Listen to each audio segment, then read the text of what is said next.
everyone, welcome to the channel. This is Hassan Shirazi. Today I'm going to be telling you a little bit about this 1997 Infiniti QX4 that I recently purchased. You already know that I also purchased a 2008 Lexus ISF. They were done on the same weekend. That one is obviously a totally different car. We've done a review on it. You're more than welcome to click on the link to see the video. But today we're going to be talking about this 1997 Infiniti QX4 that is a unibody, old Boxy style SUV. It's actually a relatively rare car. There's not that many of these Infiniti QX4s on the market. And what Infiniti did basically is take a Nissan Pathfinder and they changed a lot of the things on the exterior and interior, but they use the same powertrain on this vehicle. And if you recall, I also have a 1997 Mercedes-Benz C36 AMG that has been modified both exterior and interior, and I can't wait to get that car back. It's been going through a lot of wiring harness issues and tuning issues, but we'll get that car back, and we're going to be doing a part 2 video on that car when it's actually driving and it's on the road. And if you recall, I had a 1997 Toyota 4Runner SR5 manual transmission, and we did several videos on that car, and I recently sold that car. So it's kind of odd that I'm getting another 1997 car. So I guess 1997 seems to be my year.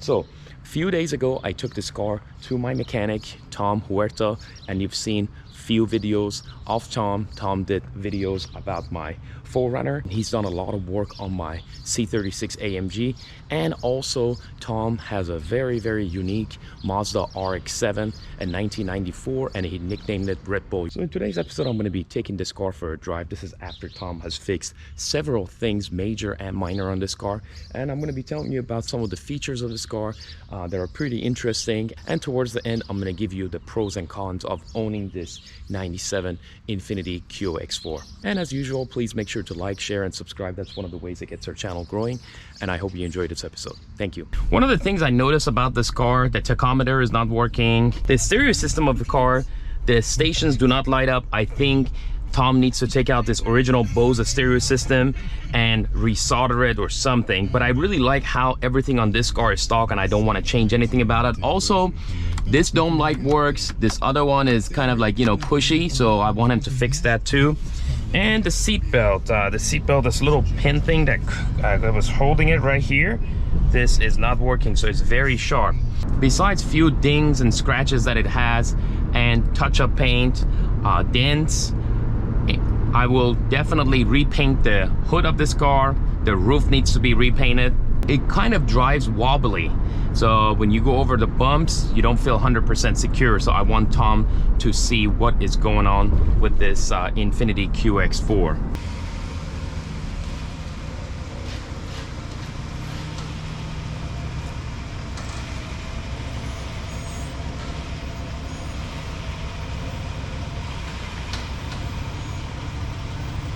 All right, guys, we brought this Infiniti QX4 to Tom's shop. Tom, hi. Another car. Yeah. What's your impression? I love Japanese cars in general. Nissan Infinitis, they've always been great cars. Let's see, what are we going to call this one? The Black Stallion? Oh my God. Okay, I like to take that word. She looks a little bit rough on the outside. Tom has put it already on the rack, and we're going to take her up and see what she looks like underneath. Oh yeah, it's gonna be fun. Okay, Tom, what is your first impression? It looks really similar to the Toyota that we did. And guess what? They were both 1997s, right? Yeah. This is that upper intake manifold that we were talking about when you're doing left and right valve cover gaskets. You have this upper manifold portion that needs to come off to gain access to the driver's side valve cover. So you're telling me I have to change? You haven't even racked it up yet, so I have to change the valve cover gasket? Oh my God! Don't jinx me yet. $20 says it's leaking. Oh man! All right, let's take her up and see what she looks like underneath.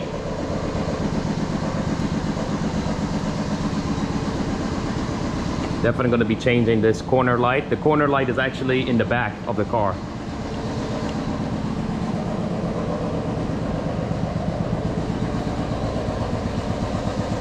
We have the expert here. All right, Tom, have at it. All right. Like I've said before, what we're going to do is we're going to look for any sort of witness marks or anything like that with frame damage, movement of the subframe bolts. It's really hard to miss that, so we're going to take a look there.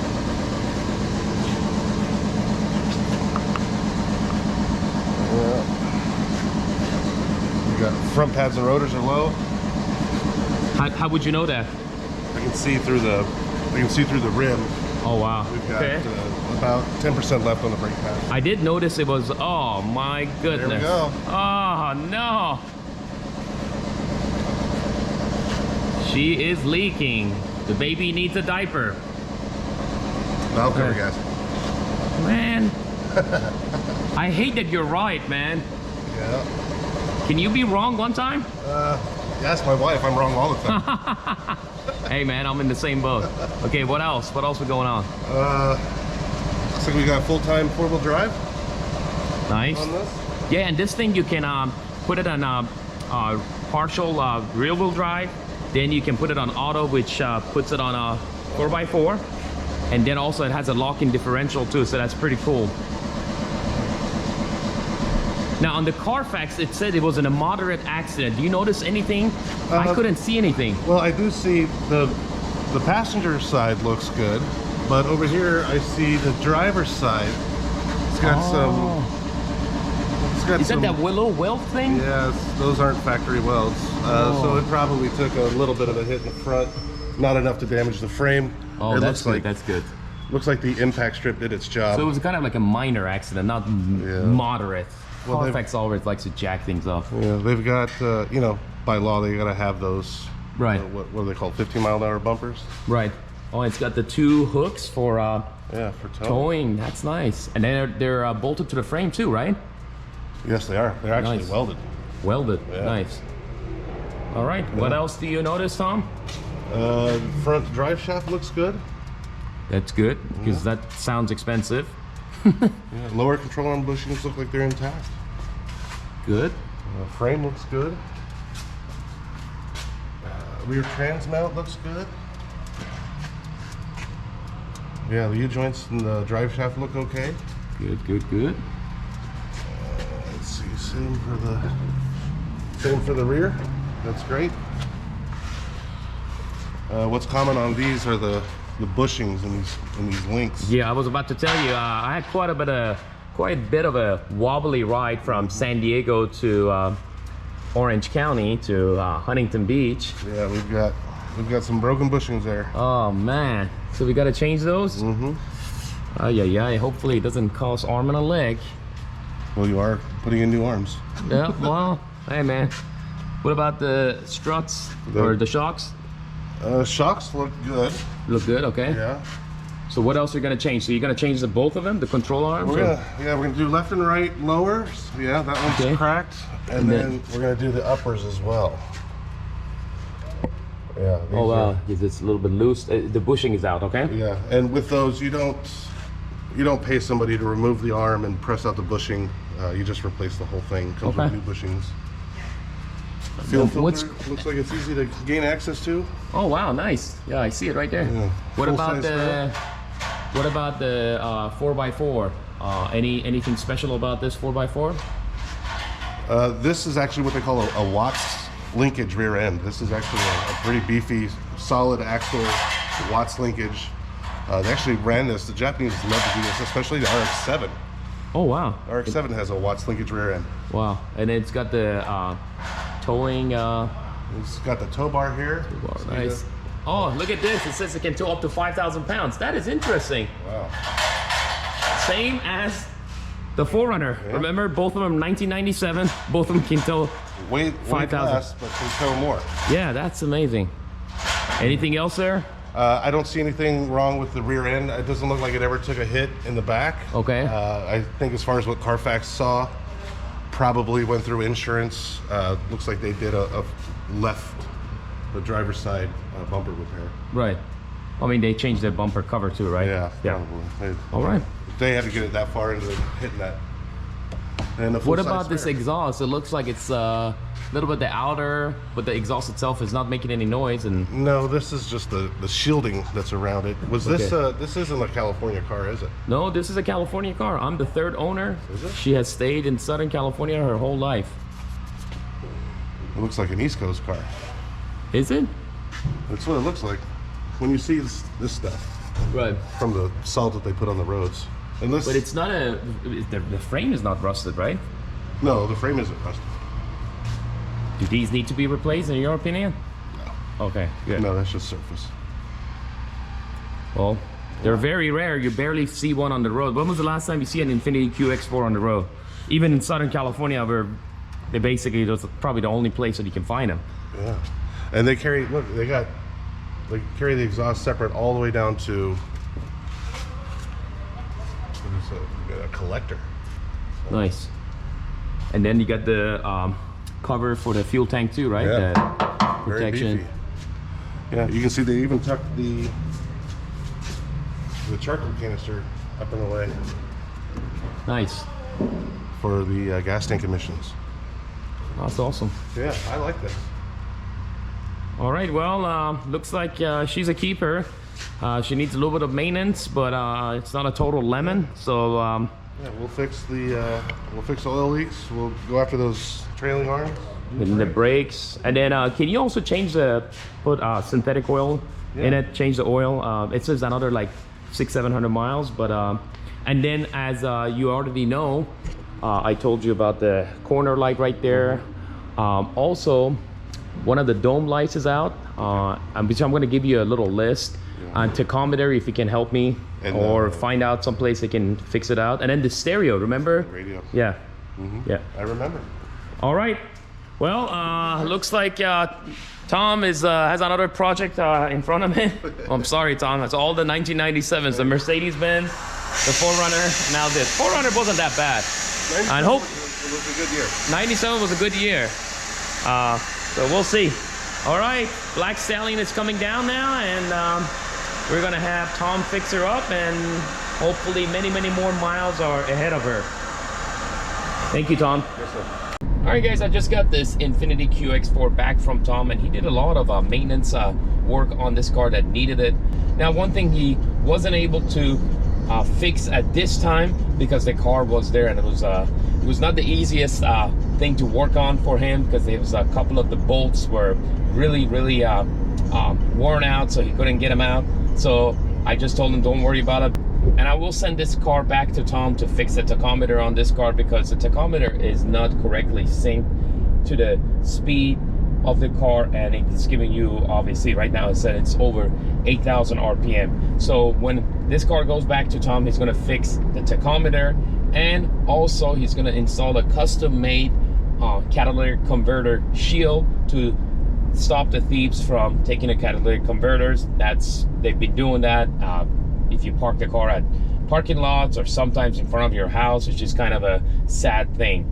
And I'm gonna also have the same body shop, TriStar Auto Shop in Huntington Beach, also paint the hood of this car and take out a couple of the major dents that it has, mainly on the passenger rear door, and they're going to probably polish it up, make it look a little bit better. And my detailer Sam is going to also put some ceramic coating all over the car, so kind of protect the paint of the car as it is. It's not the most pristine shape of a paint, but at least I don't want it to become worse in the next few months and maybe possibly years that we're going to be keeping this car. All right, guys, now we're going to drive this car on the freeway and see how much acceleration it has. Again, this is not a very fast SUV. It has a 3.3 liter V6. It's making about 168 horsepower and 198 pound-feet of torque, and it does a 0-60 in a very unimpressive 11.5 seconds. But I just want to see how it rides. It's a very smooth car compared to my 4Runner. My 4Runner was more exciting to drive because it had a manual transmission, but this thing it's different. The seats are a lot more have more cushion to them. Obviously, it has the power seats. It has heated seats actually that work. You know, 26 years old. Everything works on this car, especially once we got this the stereo system, fixed up. And obviously the tachometer that has a mind of its own. But this car actually is pretty smooth. It's not fast by no imagination, but it drives pretty good. I mean, you know, doing 60 miles an hour and didn't have any problem keeping up with the traffic. Another good thing about this car is that right now it's at two-wheel drive, but I can also switch it to four-wheel drive auto, that the car will kind of sense if it needs to send the power to the front or keep it at the rear, because it has a rear bias. But if you're stuck, I don't know, if you're in slippery conditions, you know, other parts of the country, you can put it on auto, and the car can send as much power as if you want to, as it feels like, to the front. And then also it has the locking differentials. It says lock right on it, and it just has the power 50-50. And also it has a obviously a 4H and 4L for more serious off-roading. I like how it has a nice AC. AC is digital, it works, everything works on it. All the power windows works on this car. It's got the nice power sunroof on it, and this is actually pretty cool. I like how it has a display of temperature and whether we're on east, south, north, and or west. So that's got a little nice compass on it as well. One of the things that I really like about this car is the sun visor. Look at this, it has two of them, one here, and then you also have a little mini one right here. So that's actually pretty nice. I've never seen it on the car that has double sun visor, but this Infiniti QX4 has it. Cruise control also works on it, and you got the few buttons right here. So the way you engage it is you press this button right here, and then you just set the cruise control. Now it's on cruise control. I only paid $4,000 for this car, and obviously for a 26-year-old car that is kind of boxy, you know, old school boxy SUV, kind of like my 4Runner was, you can't get a whole bunch with only $4,000. So this car being a Southern California owned only, and I'm the third owner with only 124,000 miles on it, I figured, you know, it was a good deal. It is a little bit, you know, it needs a little bit of TLC as far as, like I said, the paint and whatnot, but and we fixed several things that was on the maintenance on it that was almost like $2,400, and it needs another probably about like a few $100 more to get the paint in good shape. I'm also going to install a backup camera, and actually my father-in-law is the one that actually really liked this car too. He's looking for something that is comfortable, it's not super new but reliable, safe, which this car is. And so this car might actually be my father-in-law's next car for the next few years, and I just want to make sure it's nice and everything is good on it, so he can use it on a daily basis. And you know, and then I don't know how many more years after that we're going to be selling it. All right, guys, thank you so much for watching this episode of Rad Rides covering this 1997 Infiniti QX4 that I recently purchased. Besides the mechanical work that Tom Huerta has done, we're going to be doing some more cosmetic work to make this car look a little more presentable, and we're going to be doing some more reviews of this car because we're planning to keep this car for a few years. As usual, make sure to like, share, and subscribe. That's one of the ways that gets our channel growing. And until next time.